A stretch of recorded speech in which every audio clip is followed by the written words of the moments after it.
Hey gang, Spada coming at you with a video review of Revenge of the Fallen Deluxe Class Jolt. I have to say, just to preface, I am really happy with this figure.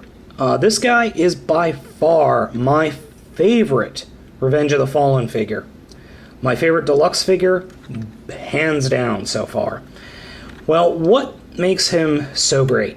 Well, first off, he's actually pretty light. I mean, there's not a lot of kibble going on under there. He's also a Chevy Volt, and I love the Chevy Volt. I mean, I don't know what it is about that car, but I really like the look. It looks stylish. The technology involved in the Chevy Volt is fantastic. This is just a great looking car. This is me getting old. Forget sports cars and all that. I like the Chevy Volt. Yeah, I'm not old. Jeez. Anyway, as you can see, he's primarily blue. He was in the movie for all of, I'd say, maybe 15, 30 seconds total. That's being nice, but hey, it's generated a great figure, so I'm not complaining all that much. So let's go ahead and get him transformed. We're going to start off by getting your finger under here and popping these parts out. Easy. Then just taking the hood, flipping that out. Then we'll come back here and kind of pop the doors off. And just kind of lightly push to just free up the windows there.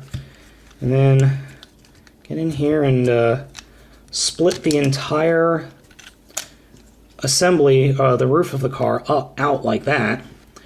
Then we just push that and fold it all the way down. The one nagging thing on this figure is right here. This pin or this hinge, while strong, it doesn't snap into oh, jeez, man, I am so sorry. What am I doing? I'm channel evangelist here. All right, so let's try this again. So we open the figure up. We put the arms up like that. Then we take the entire back section and rotate it down. And like I said, this is the one nagging thing I have. This is the only part of the figure that I don't like. Just a little bit of pressure will move it up. And the hinge is actually pretty tight. I have to give Hasbro credit. The hinge there is tight. The problem is it doesn't click into anything on the back. So it just kind of sits there and doesn't do anything. That's the only negative on this figure that I've been able to find.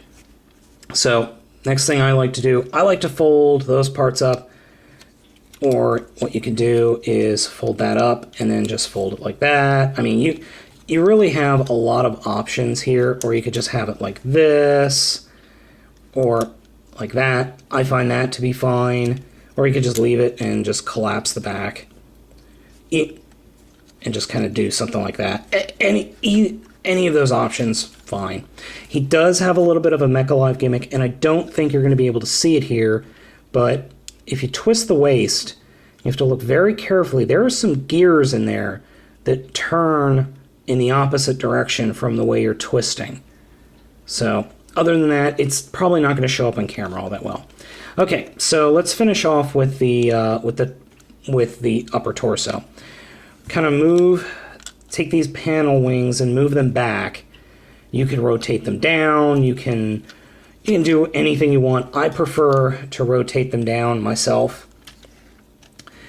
The other little nag I have is when you do that, the rear view mirror will always rub up against. That's just the nature of the mold. I don't think they could really fix that unless they took the mirrors off, which then you'd have a really weird looking car.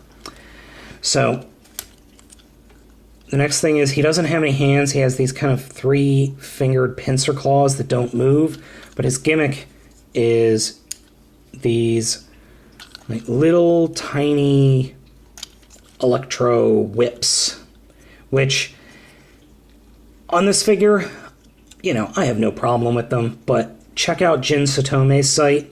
I'll put a link at the end of the show notes. He took this and did something really cool with it. So I might do the same. I think it really looks good. Now, for the legs, all we're just going to do is split the legs apart, and there we go. And then just rotate the feet out like this. And this is actually, and you know what? I thought having the rear windscreen on here would bug me. Doesn't bother me at all.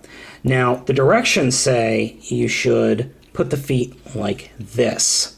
That's how the directions say, but you have a tab here, and it gets in the way. So what I like to do is I just rotate it to have the rear bumper of the car be the feet. And I like that a lot better.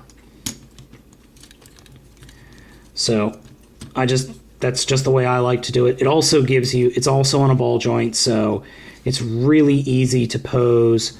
He's got plenty of stability in the back thanks to these heel spurs that are molded plastic. They don't really rotate, but they work great. All in all, I think the figure looks fantastic. I love the face of the figure. I'm really happy with this Deluxe. I picked him up from BBTS. I suggest you do the same if you can't find it in your local stores. Great figure. Highly recommended. He's got tons of posability, except for maybe in the forearms, but I mean, you've got a ball joint there, you've got a twist joint there, you've got plenty of motion here in the knees and in the legs and in the feet. Just an excellent figure. By far the best Deluxe figure in the line. Get it. It deserves to be in your collection. BigBadToyStore.com. DC, Marvel, Halo, BigBadToyStore.com. G.I. Joe, Transformers, graphic novels, BigBadToyStore.com. Star Wars, convention exclusive, stuff from Japan, BigBadToyStore.com. You want it, we've got it. BigBadToyStore.com. Check it out today.